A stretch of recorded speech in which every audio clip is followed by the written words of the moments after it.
आज विश्व की दो सबसे खतरनाक और सबसे संतुलित टीमें रॉयल चैलेंजर्स बेंगलुरु और चेन्नई सुपर किंग्स बेंगलुरु के ऐतिहासिक एम चिन्नास्वामी स्टेडियम के मैदान पर आईपीएल 2026 के 11वें मुकाबले में आमने सामने थीं। यह मैच एक ऐसे हाई स्कोरिंग और उतार चढ़ाव भरे मोड़ पर पहुंचा जिसने स्टेडियम में मौजूद हजारों दर्शकों की सांसें थाम दी थीं। टॉस जीतकर आरसीबी के कप्तान रजत पाटीदार ने चिन्नास्वामी की छोटी बाउंड्री और शाम की ओस को देखते हुए पहले गेंदबाजी करने का रणनीतिक निर्णय लिया, जिसके बाद येलो आर्मी यानी चेन्नई सुपर किंग्स की टीम बल्लेबाजी करने उतरी। बेंगलुरु के एम चिन्नास्वामी स्टेडियम का कोना कोना उस शाम एक अद्भुत दृश्य पेश कर रहा था। स्टैंड्स में लाल और पीले रंग का ऐसा संगम था मानो पूरा मैदान एक जीवंत समंदर में तब्दील हो चुका हो। एक तरफ किंग विराट कोहली की सेना अपने घर में दहाड़ने को तैयार थी, तो दूसरी तरफ थाला के शहर से आई चेन्नई सुपर किंग्स की टोली इस किले को फतह करने के इरादे से उतरी थी।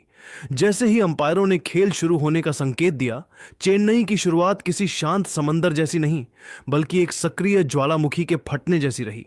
सलामी बल्लेबाज और कप्तान ऋतुराज गायकवाड़ के साथ युवा सनसनी आयुष म्हात्रे ने मैदान पर कदम रखते ही यह साफ कर दिया कि वे आज आरसीबी के गेंदबाजों को रत्ती भर भी सम्मान देने के मूड में नहीं हैं।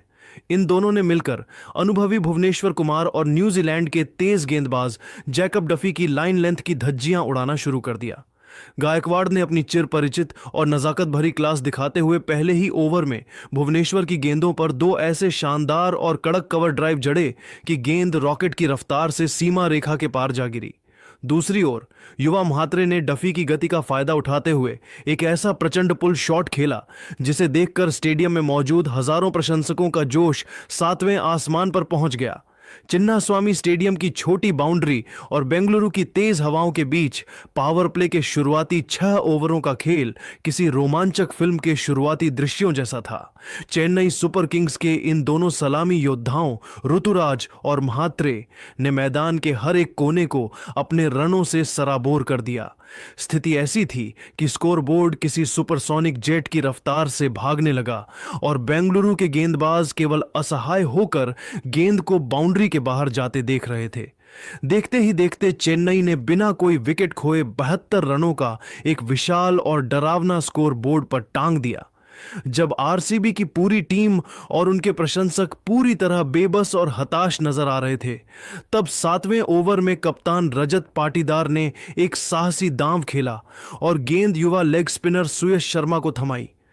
सुयश ने अपनी उंगलियों के जादू से फिरकी का ऐसा मायाजाल बुना कि शानदार लय में दिख रहे आयुष म्हात्रे उनकी एक तेज और सटीक गुगली को पढ़ने में पूरी तरह नाकाम रहे।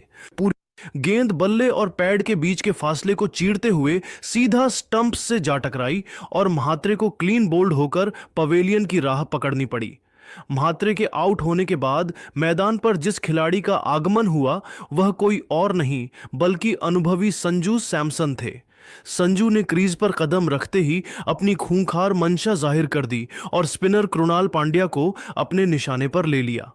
उन्होंने कृणाल की गेंदों पर अपनी बाजुओं की असली ताकत दिखाई और एक ही ओवर में लगातार 3 ऐसे गगनचुंबी, भीमकाय और प्रलयकारी छक्के जड़े कि गेंद चिन्नास्वामी स्टेडियम की ऊंची छतों को पार करती हुई सीधा बाहर सड़क पर जा गिरी। संजू की इस आक्रामकता और दूसरे छोर से कप्तान ऋतुराज गायकवाड़ की सधी हुई तकनीकी और कलात्मक बल्लेबाजी की जुगलबंदी ने आरसीबी के खेमे में भारी हड़कंप मचा दिया।